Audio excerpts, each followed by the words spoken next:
Good morning. So fifth unit का last topic अपन start करेंगे आज, that is flow of compressible fluid through nozzle. ठीक है, जब कंप्रेसिबल फ्लूइड नोजल से फ्लो करेगा तो किस तरह का उसका बिहेवियर रहेगा वो देखेंगे अपन, और उससे रिलेटेड फिर न्यूमेरिकल देखेंगे। तो छोटा सा डेरिवेशन है, स्टार्ट करते हैं अपन। ठीक है, हम कंसिडर कर रहे हैं कि एक बहुत बड़े रिजर्वायर में या वेजल में एक छोटा सा नोजल फिट हुआ है। अगर वहाँ पे प्रेशर ड्रॉप कम होगा तो हम उस प्रोसेस को कंसिडर करेंगे आइसोथर्मल, और if the pressure drop is large हम कंसिडर करेंगे that the process is adiabatic. तो यहाँ पे हम प्रेशर ड्रॉप लार्ज हो रहा है ये एज्यूम कर रहे हैं, तो जो हमारा प्रोसेस रहेगा that will B adiabatic process. Okay, तो ये फिगर है, नोजल लगा हुआ है, दिख रहा है आपको, ये नोजल लगा हुआ है। यहाँ पे एक लार्ज वेजल है, वेजल के अंदर प्रेशर P1 है, डेंसिटी ρ1 है, टेम्परेचर T1 है। यहाँ पे डेंसिटी आएगा because we are talking about compressible fluid. ठीक है, एंड वेलोसिटी इस नोजल यहाँ पे टैंक के अंदर हम जीरो एज्यूम कर रहे हैं as compare to with respective to the velocity at nozzle. क्यों? क्योंकि नोजल में वेलोसिटी बहुत ज़्यादा रहेगी और ये टैंक में जो वेलोसिटी रहेगी वाटर की वो बहुत कम रहेगी, तो V1 को हम जीरो एज्यूम कर रहे हैं। Similarly P2, V2, T2 and ρ2 are the corresponding pressure, temperature, volume and density at the nozzle। ठीक है, क्लियर है इतना? तो ये सब हमारा एजम्पशन है। ठीक, अब हम यहाँ पे पॉइंट 1 जो यहाँ पे आपको दिख रहा है, पॉइंट 1 जो कि वेजल के अंदर है और पॉइंट 2 जो कि नोजल में है, दोनों के बीच में हम बर्नौलीज इक्वेशन लगाएंगे considering that the process is adiabatic. तो हम ऑलरेडी देख चुके हैं कि जो एडियाबैटिक प्रोसेस के लिए बर्नौलीज थ्योरम क्या होता है, इसको लिखते हैं अपन सबसे पहले।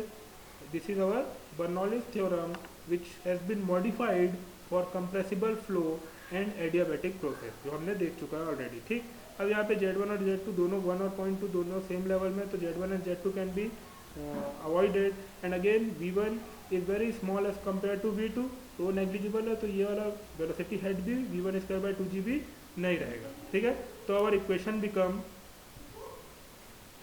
राइट, लेफ्ट हैंड साइड में क्या रह जाएगा, सिर्फ प्रेशर वाला टर्म हो जाएगा, और राइट हैंड साइड में प्रेशर और वेलोसिटी वाला टर्म हो जाएगा। ठीक है, इसको थोड़ा अपन रीअरेंज करते हैं, प्रेशर वाले टर्म को लेफ्ट हैंड साइड में ले गए और वेलोसिटी वाले टर्म को राइट हैंड साइड में रखे। ठीक है, तो ये k अपॉन k-1 दोनों से कॉमन आ जाएगा। अगेन जो g है सबके डिनोमिनेटर में, यहाँ से g कॉमन लेके that will be omitted. Okay, so our V2 can be written as 2, इधर जाके मल्टीप्लाई हो जाएगा, V2 स्क्वायर यहाँ पे अंडर रूट हो जाएगा, तो it can be written as 2k upon k-1 P1 by ρ1 minus P2 by ρ2। Again हम क्या कर रहे हैं, यहाँ पे जो P1 बाई ρ1 है इसको कॉमन ले लिए, तो यहाँ पे 1 बच जाएगा, और यहाँ पे हो जाएगा P2 by ρ2 into P1 by ρ1। इसको रीअरेंज करके इस तरह से अपन ने लिख दिया। ठीक है, तो V2 की वैल्यू आ गई हमारी 2k under root 2k upon k-1 into P1 by ρ1 in bracket 1 minus P2 by ρ2 into P1 by ρ1। ठीक है, next again we know for adiabatic flow P1 by ρ1 to the power k is equal to P2 by ρ2 to the power k, ये पता है हमको। ठीक है, adiabatic flow के लिए अब P वाले टर्म को एक साथ ले गए, P2 को इधर आके डिवाइड कर लिया, और रो वाले टर्म को इधर ले गए, ऊपर जाके न्यूमरेटर में ले गए इसको।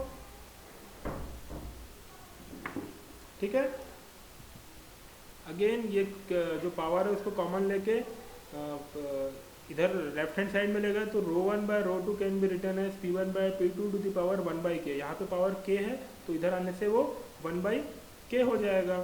इसको इक्वेशन दिया हमने 2, जो हमने वेलोसिटी वाला आया था वेलोसिटी का, उसको इक्वेशन 1 दिए थे। Now substituting equation 1 in equation substituting equation 2 in equation 1। अब इस इक्वेशन को ρ1 बाय ρ2 की जगह में हम P1 by P2 to the power 1 by k रखेंगे, तो जो हमारा V2 है वो ρ1 बाई ρ2 की जगह में हमने रख दिया P1 by P2 to the power 1 by k। देखिए, फिर उसके बाद उसको सॉल्व करेंगे, तो ये यहाँ पे पावर 1 है P2 बाई P1, जब इसको सॉल्व करेंगे तो हमको क्या मिलेगा, P2 by P1 to the power 1 minus 1 by k। ये हमारा इक्वेशन फाइनल आएगा V2 का। ठीक है, दिस इज इक्वेशन 3। अब हम P2 बाई P1 को एज्यूम कर रहे हैं दैट इट इज n हम इसको एज्यूम करते हैं। ठीक, तो ये पूरे का पूरे इक्वेशन को अपन रिप्लेस कर देंगे, तो V2 हमारा हो जाएगा 2k/k-1 P1/ρ1 1 minus n⁻k-1/k, where n is pressure ratio P2/P1। Okay, अब अपन नेक्स्ट वर्क करना चालू करते हैं मास फ्लो रेट के लिए फॉर कंप्रेसिबल फ्लो। तो मास फ्लो रेट हमको पता है क्या होता है, ρ2A2 इंटू V2, अगर नोजल की बात करें, पॉइंट 2 की बात करें तो डेंसिटी एरिया इंटू वेलोसिटी। ठीक, तो वेलोसिटी तो हमको मिल चुकी है, तो ये वेलोसिटी का जो ये इक्वेशन है इसको यहाँ पे पुट करके हम मास फ्लो रेट निकाल सकते हैं, ρ2A2 इंटू वेलोसिटी V2। ठीक, अब अगेन हम m को ρ2 को अंदर ले गए, ये जो ρ2 है इसको अंदर ले गए, तो अंदर जाके क्या हो जाएगा, स्क्वायर हो जाएगा, तो ρ2 स्क्वायर हो गया, यहाँ पे दिख रहा है आपको। बाकी इक्वेशन सेम है, अब हम m को थोड़ा मॉडिफाई कर रहे हैं। ठीक, लेकिन इक्वेशन 2 से हमको क्या मिल रहा है, ρ2 क्या होता है, ये वाला इक्वेशन देखिए, ρ2 को हम क्या लिख सकते हैं, ये पूरा का पूरा डिनोमिनेटर में आ जाएगा, तो ρ2 इज इक्वल टू ρ1/P1/P2⁴ ठीक, अब उसको उल्टा कर देंगे तो P2/P1 हो जाएगा 1/k। जब ये न्यूमरेटर में आएगा तो ये जो P1/P2 है ये P2/P1 हो जाएगा, और P2/P1 क्या है, n है, हम देख चुके हैं, हमने इसको सब्सटीट्यूट किया था P2/P1 को n से, तो ρ2 can be written as ρ1 into n⁻1/k ρ2। और हम जब अंदर ले गए थे इसको, तो ρ2 स्क्वायर क्या हो जाएगा, ρ1 स्क्वायर इंटू n⁻2/k। तो इसको अब इस इक्वेशन में रख देते हैं, मास फ्लो रेट के इक्वेशन में। ठीक, तो यहाँ पे जो ρ2 स्क्वायर आया था यहाँ पे, उसकी जगह में हमने ये वाला टर्म रख दिया, ρ1 स्क्वायर n⁻2/k। ठीक है, इतना क्लियर है। अब आगे देखते हैं अपन, n⁻2/k को अपन अंदर ले गए, और ये ρ1 और ρ1 स्क्वायर में से एक ρ1 कैंसिल हो गया, तो यहाँ पे आ गया P1 ρ1, और n⁻k यहाँ पे आके n⁻k हो गया, और यहाँ पे आके मल्टीप्लाई होके k-1/k plus 2/k, because if the base are same power will be added, तो ये दोनों का पावर ऐड होगा। k अपन न्यूमरेटर k एलसीएम ले लेंगे, तो k-1 प्लस 2 हो जाएगा, तो ये k+1 हो जाएगा, n⁻k+1/k हो जाएगा। देखते हैं नेक्स्ट में, n⁻k+1/k हो गया हमारा मास फ्लो रेट।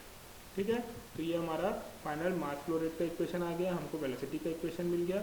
अब on the basis of this two equation we will solve the numerical related to this. तो न्यूमेरिकल अपन देखते हैं, स्टार्ट करते हैं। Find the velocity of air flowing at the outlet of the nozzle. Velocity पूछा है, fitted on a large vessel which contains air at a pressure of 294.3 newton per centimetre square absolute.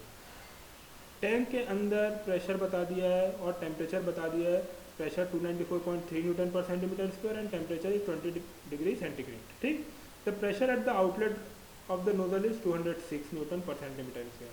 Outlet में pressure बता दिया है, nozzle के K और R की value दे दिया है। अपने से क्या पूछा है, नोजल के आउटलेट में वेलोसिटी कितनी होगी। ठीक, तो गिवन लिख रहे थे पहले, pressure inside the nozzle Newton per centimetre square में दिया है, इसको न्यूटन पर मीटर स्क्वायर में कन्वर्ट करना पड़ेगा। यहाँ पे मीटर आएगा, सेंटीमीटर नहीं, इस जगह में न्यूटन पर मीटर स्क्वायर आएगा, क्योंकि अपन ने 10⁴ से मल्टीप्लाई कर चुके हैं। ठीक है, T1 हमारा आ गया 293 केल्विन, 20 डिग्री प्लस 273 डिग्री को करेंगे तो 293 केल्विन आ गया, डायरेक्ट लिख दिया अपन ने। P2 आ गया हमारा, अगेन यहाँ पे मीटर आएगा 260 into 10⁴ Newton per metre square, इस जगह में मीटर आएगा, K की वैल्यू दी हुई है और R की वैल्यू दी हुई है। अब ये वेलोसिटी का रिलेशन डायरेक्ट देखते हैं अपन। ये वेलोसिटी का रिलेशन अपन ने डिराइव किया था, तो इसमें क्या क्या चीज़ दी हुई है, K दिया हुआ है, P1 दिया हुआ है, ρ1 नहीं दिया हुआ है, P2 दिया हुआ है, P1 दिया हुआ है, K दिया हुआ है। तो सबसे पहले अपने को क्या निकालना पड़ेगा, ρ1 निकालना पड़ेगा। ठीक है, क्योंकि यहाँ पे ρ1 अननोन है। ठीक, बाकी सब वैल्यू अपन रख देते हैं।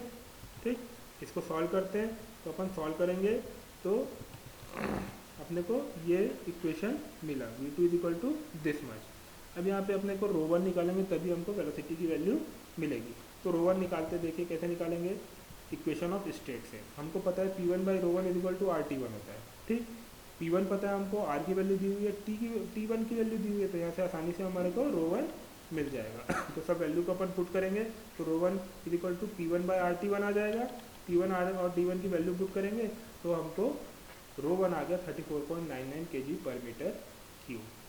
ठीक है, तो डेंसिटी की वैल्यू आ गई। अब इसको भी अपन वहाँ पे पुट करेंगे, तो हमको V2 की वैल्यू ये, डेंसिटी की वैल्यू 34.99 यहाँ पे पुट कर दिया अपन ने, और इसको सॉल्व करेंगे अपन, तो V2 हमारा आएगा 239.2 मीटर पर second. This is very simple question. इसी तरीके का क्वेश्चन आपके एग्जाम में आ सकता है। ठीक है, एक और प्रॉब्लम सॉल्व करते हैं जिसमें अपन मास फ्लो रेट निकालेंगे। यहाँ पे अपन ने वेलोसिटी निकाला है, सिमिलर प्रॉब्लम, बस वहाँ पे मास फ्लो रेट पूछ देगा। Again a tank carries air at a temperature of 30 degree centigrade. ठीक, air flows from the tank into the atmosphere through a convergent nozzle. Nozzle दे दिया है। The diameter of outlet of the nozzle is 25 mm। यहाँ पे nozzle का diameter दिया है। Flow adiabatic assume कर रहे हैं अपन। Find the mass flow rate of flow of air through the nozzle when the pressure of air in the tank is 3.924 newton per metre square gauge pressure. देखिए last question में absolute pressure दिया था, यहाँ पे gauge pressure दिया है, थोड़ा change है। तो हमको इस गेज प्रेशर को सबसे पहले किस में कन्वर्ट करना पड़ेगा, एब्सोल्यूट प्रेशर में। के की वैल्यू दिया है 1.4, आर की 287, एटमॉस्फेरिक प्रेशर दिया है 10.104। तो गेज प्रेशर को एब्सोल्यूट प्रेशर में कन्वर्ट करने के लिए हमको एटमॉस्फेरिक प्रेशर उसमें ऐड करना पड़ता है। ठीक है, तो गिवन लिखते हैं सबसे पहले अपन, temperature in tank 30 degree centigrade, इसको केल्विन में कन्वर्ट करेंगे तो 300 केल्विन हो जाएगा। Diameter of nozzle D2 25 mm, that is 0.025 metre. तो एरिया क्या हो जाएगा, π/4 D2 स्क्वायर। प्रेशर P1 दिया हुआ है। ठीक, इसको ऐड करेंगे अपन एटमॉस्फेरिक प्रेशर से, तो ये हो जाएगा 14.024। 3.924 को 10.104 से ऐड करेंगे तो 14.02 न्यूटन पर सेंटीमीटर स्क्वायर में दिया, 10⁴ से मल्टीप्लाई करके न्यूटन पर मीटर स्क्वायर में। तो इस तरह से हमने जो टैंक के अंदर प्रेशर है उसको एब्सोल्यूट प्रेशर में कन्वर्ट कर लिया, गेज प्रेशर को, by adding atmospheric pressure into that gauge pressure.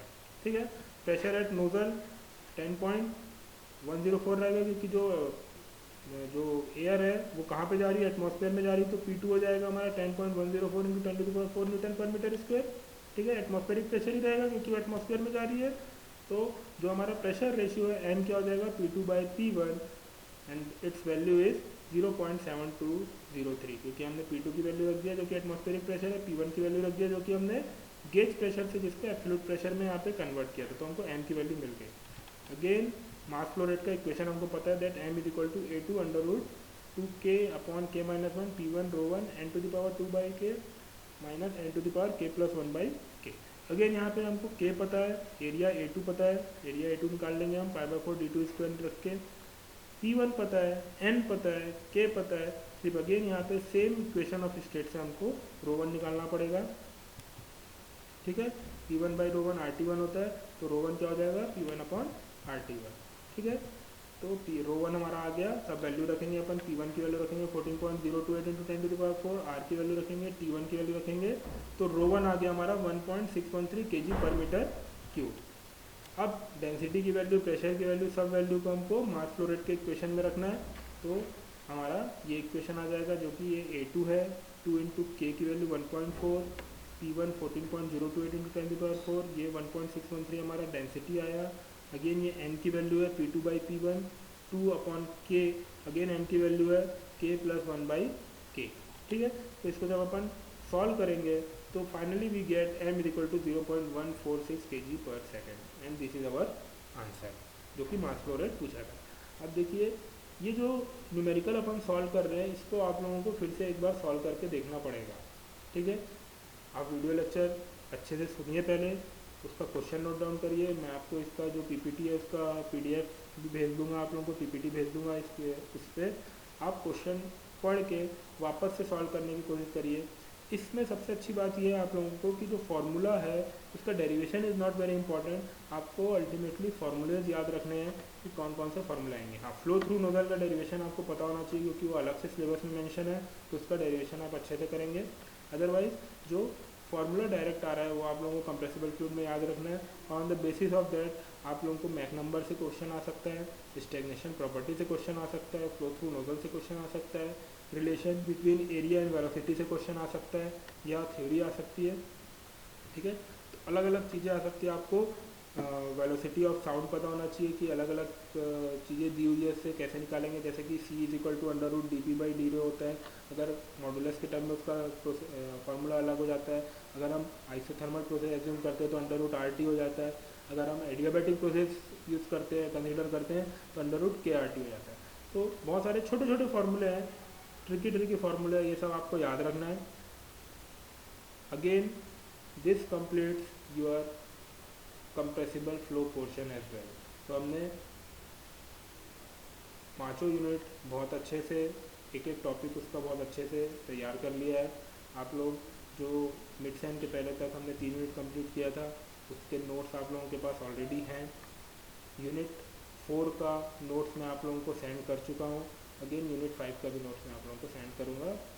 All the best for your exam. Thank you.